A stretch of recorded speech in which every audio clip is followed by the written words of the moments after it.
आज के ऑर्डर में कस्टमर ने बहुत डिफरेंट सी डिमांड रखी थी। मुझे आज बनाना था 1 पाउंड का चॉकलेट केक और उसमें आप सोच रहे होंगे कि मैंने चॉकलेट केक में यहाँ पर क्रम्स का कैसे इस्तेमाल किया है। तो ये जानने के लिए वीडियो में लास्ट तक बने रहिएगा। यहाँ पर आज मैंने आपको अच्छे से क्रम्स कैसे बनाते हैं रेड वेलवेट स्पॉन्ज से वो डिटेल में बताऊँगी, अच्छी तरह बताऊँगी ताकि आपके मन में अगर कोई डाउट हो तो वो जो सारे डाउट्स हैं वो क्लियर हो जाए। तो रिसेंटली अभी मैंने आपके साथ रेड वेलवेट केक के क्रम्स के साथ केक डिज़ाइन शेयर किया था। अगर आपने वो नहीं देखा है तो आप जाकर देख सकते हैं, जिसमें मैंने रेड वेलवेट बुके जो ट्रेंडिंग हमारा केक डिज़ाइन है वो शेयर किया है। तो उसमें मैंने डिटेल में आपको नहीं बताया था कि क्रम्स कैसे बनाते हैं, तो अब मैंने सोचा कि आज मुझे मौका मिला है इस वीडियो में मैं आपके साथ ये भी शेयर कर देती हूँ। तो यहाँ पर मैं बना रही थी 1 पाउंड का केक स्पॉन्ज और मुझे इसको बनाना था चॉकलेट में। तो आगे मैं बताऊँगी कस्टमर से कैसे मेरी बात हुई और क्या-क्या उन्होंने डिमांड रखी कि उनको केक में क्या-क्या चाहिए, तो वो मैंने सारी डिमांड जो थी उनकी पूरी की थी। तो यहाँ पर मुझे स्पॉन्ज को बेक करना था और थोड़ा-सा प्रिकॉशन लेते हुए मैंने यहाँ पर बटर पेपर का यूज़ किया है, ताकि मैं जैसे ही अपने स्पॉन्ज को डीमोल्ड करूँ, तो वो आसानी से डीमोल्ड हो जाए और कहीं से भी क्रैक ना हो। बट थोड़ी-सी क्रैक फिर भी वो हो गई थी। तो यहाँ पर एक छोटा-सा स्पॉन्ज मैंने और बेक किया था रेड वेलवेट का, जो आपने अभी देख लिया है। मैंने इसको कटोरी में ही बेक कर लिया था, स्टील की कटोरी को मैंने यहाँ पर ऑयल से ग्रीस करके उसके बाद बैटर डालकर मैंने उसको अलग बेक किया था। तो यहाँ पर पहले मेरे दिमाग में चल रहा था कि मैं जो रेड वेलवेट का हमारा बैटर है, वो चॉकलेट के ऊपर ही डालकर उसको बेक कर लूँ। फिर मुझे लगा कि नहीं शायद वो मिक्स हो सकते हैं एक-दूसरे में और इसका जो कलर अगर मिक्स हो गया तो मुझे प्रॉपर रेड कलर नहीं आएगा, तो फिर इसीलिए मैंने इसको 15 मिनट के लिए अलग कटोरी में डालकर अलग से बेक किया था। तो यहाँ पर स्पॉन्ज मैं नहीं चाहती थी कि मेरी ब्रेक हो, बट फिर भी थोड़ी-सी वो जो थी साइड से क्रैक हो गई थी और जिसको मैंने बाद में असेंबल कर दिया था बीच में ही। तो यहाँ पर आपको पता ही है जो हमारा चॉकलेट स्पॉन्ज होता है उसमें हाइट बहुत कम आती है। अगर आप 1 पाउंड का केक बनाते हो, तो स्पॉन्ज की हाइट उतनी नहीं जाती है अकॉर्डिंग टू वनीला प्रीमिक्स से। तो यहाँ पर प्रीमिक्स से बना हुआ स्पॉन्ज मैं आज आपके साथ शेयर कर रही हूँ। तो आप मेरी क्रीम देखिए कैसे हमने इसको अच्छे से स्टिफ पीक्स आने तक बीट किया है। तो आपको स्टिफ ही अपने केक को रखना है, क्रीम को रखना है। अगर आप जल्दी से ऑर्डर बना रहे हो तो आपको स्टिफ पीक वाली क्रीम का यूज़ करना है। बिल्कुल भी जो हार्ड पीक्स आते हैं वैसी क्रीम आपको बीट करनी है ताकि आपका केक आसानी से सेट हो जाए। तो यहाँ पर मेरे पास काफ़ी टाइम था क्योंकि 11 बजे मुझे कस्टमर की कॉल आई थी और मुझे शाम को 5 बजे देना था। तो बहुत आराम से मैंने इस केक को कंप्लीट किया था। तो यहाँ पर आपको बता दूँ आज के केक में डिमांड क्या थी कस्टमर की। कस्टमर ने मुझे पिक्चर सेंड की थी, तो उन्होंने बनवाना था केक अपनी मदर के लिए। तो कुछ जो थे मैसेज उन्होंने मुझे बोला था वो राइट करने हैं और ये हमें चाहिए इसी डिज़ाइन में चाहिए, हमें चाहिए स्पॉन्ज चॉकलेट और जो बाहर से है वहाँ पर हमें चाहिए रेड वेलवेट के क्रम्स। तो ये मुझे पहले समझ में नहीं आ रहा था, फिर मुझे समझ आया तो उसके बाद मैंने कस्टमर को प्राइस बताया। क्योंकि आपको ऐड करना है यहाँ पर चॉकलेट केक का जो चॉकलेट मूस केक होता है उसका प्राइस, साथ में आपको यहाँ पर रेड वेलवेट का स्पॉन्ज बेक करना है तो उसका आपको अलग से चार्ज लेना है। ठीक है? तो ये चीज़ आपको ऊपर से क्या था कस्टमर ने गार्निश वाली पिक्चर सेंड की थी, उस पर गार्निश भी ऐड थी, मैसेज भी राइट करना था। तो थोड़ा-सा डाउट था मेरे मन में कि मैं 1 पाउंड के केक का जो बेस बोर्ड है वो यूज़ कर रही हूँ। तो मुझे डाउट बहुत दिमाग में था कि मुझे बाद में इसको हार्ट शेप को कहीं 1 केजी के केक बॉक्स पर ना शिफ्ट करना पड़े। आपको पता है इसको शिफ्ट करना हार्ट शेप को अगर आप सर्कल से हार्ट शेप बना रहे हो, तो उसको शिफ्ट करना बहुत ही ट्रिकी काम है। तो यहाँ पर मैं हमेशा ही अभी तक सर्कल से ही हार्ट शेप बनाती हूँ। मैंने अभी तक जो मोल्ड होते हैं हार्ट शेप के वो नहीं परचेज़ किए हैं। इन फ्यूचर अगर मेरा काम बढ़ता है, मुझे ज़्यादा ऑर्डर्स आते हैं तो मैं डेफ़िनेटली उनको परचेज़ करूँगी।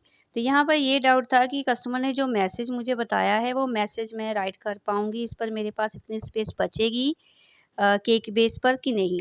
तो ये डाउट था, फाइनल तक होने तक मेरे दिमाग में यही था ये लिखा जाएगा मेरे से कि नहीं लिखा जाएगा केक बोर्ड पर, क्योंकि मैं फर्स्ट टाइम इतना लंबा मैसेज लिख रही थी केक बोर्ड पर, और साथ में मुझे थोड़ा-सा केक बोर्ड को भी डेकोरेट करना था। तो अपॉर्च्युनिटी थी मेरे पास कुछ नया करने की आज। क्योंकि अगर कस्टमर हमें पिक्चर सेंड करते हैं तो उसमें क्या होता है, हमें केक का जो प्राइस है वो सेट करना आसान रहता है। हमें बड़े ही ध्यान से उस केक को देखना होता है क्या-क्या चीज़ें उसमें यूज़ हुई होती हैं।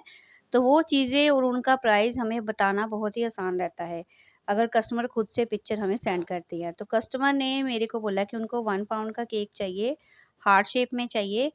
तो मैंने बोला, उन्होंने कहा कि हमने पिक्चर सेंड की है आपको, आप प्राइस बता दो।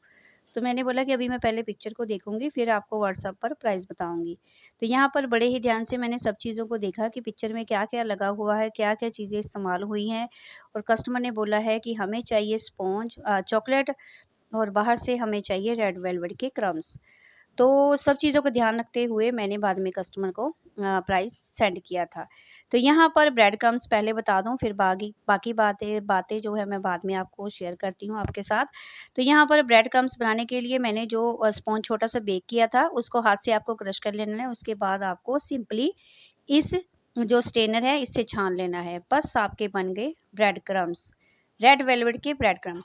ठीक है? बहुत ही आसान है इसको बनाना, बहुत-बहुत आसान है। तो आप अगर रेड कलर का कोई भी केक आपके पास आता है, तो आप आसानी से इन रेड वेलवेट क्रम्स का यूज़ कर सकते हो। तो यहाँ पर अगर आपको वनीला से रेड वेलवेट स्पॉन्ज बनाना है, तो उसकी रेसिपी भी मैंने शेयर कर दी है आपके साथ बड़ी आसानी से। आपको अलग से प्रीमिक्स लेने की कोई ज़रूरत नहीं है। आप वनीला प्रीमिक्स से ही रेड वेलवेट स्पॉन्ज आसानी से बना सकते हो। तो यहाँ पर इसको मैंने कट कर लिया था, और कस्टमर ने जैसे ही बोला कि उनको स्पॉन्ज चाहिए व्हाइट, चॉकलेट नहीं चाहिए, ऐसा कुछ बोला था उन्होंने कि उनको चॉकलेट नहीं चाहिए।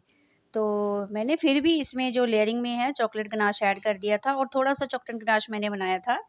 30 ग्राम मैंने ली थी यहाँ पर चॉकलेट, और साथ में मैंने लिया था 15 ग्राम यहाँ पर अमूल फ्रेश क्रीम। तो उसको गनाश को बनाकर मैंने आधे घंटे, घंटे के लिए सेट होने के लिए रख दिया था। तो बहुत थोड़ा-सा मैंने बनाया है, क्योंकि पिछली बार ऐसा हुआ था मेरे साथ कि मैंने एक्स्ट्रा बना लिया और मेरा वो वेस्ट चला गया। 1 दिन पहले, इस ऑर्डर से 1 दिन पहले ही मैंने उसको फेंका, क्योंकि उसमें जो है फंगस लग चुका था।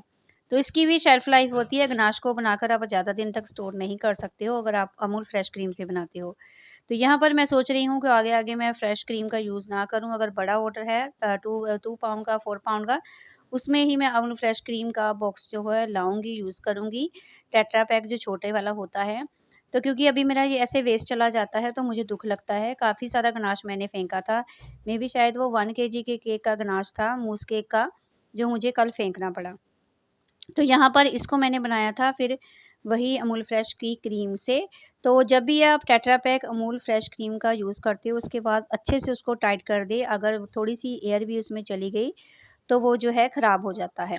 तो यहाँ पर थोड़ा-सा ही मैंने गनाश बनाया, और पूरा मेरा यहाँ पर यूज़ हो गया था। 2 स्पून के करीब मैंने यहाँ पर गनाश लेयरिंग में यूज़ किया है।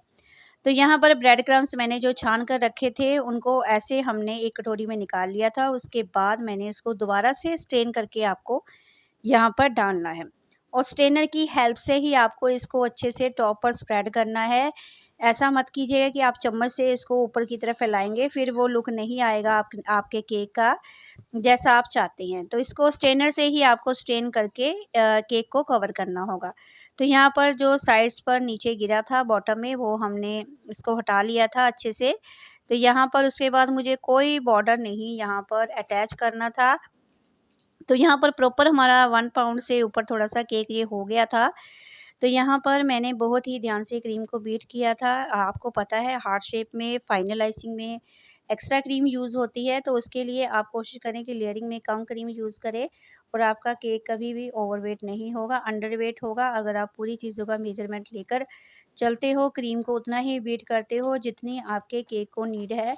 तो सब चीज़ों को ध्यान में रखकर चलें, और ज़ीरो वेस्टेज से अपने केक्स को बनाएँ, ताकि आपको कुछ प्रॉफ़िट हो सके।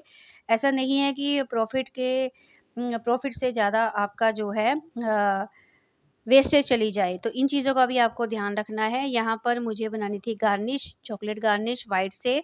तो पहले तो मैं सोच रही थी कि मैं व्हाइट को ना बनाकर, क्योंकि व्हाइट जो चॉकलेट है उसके साथ काम करना थोड़ा मुश्किल होता है, मुझे मुश्किल लगता है। तो मैंने क्या किया था, यहाँ पर पहले मिल्क चॉकलेट से ही मैंने अपनी गार्निश बनाकर रखी थी। तो काफ़ी सारी गार्निश मैंने बना ली है अगले नेक्स्ट केक्स के लिए।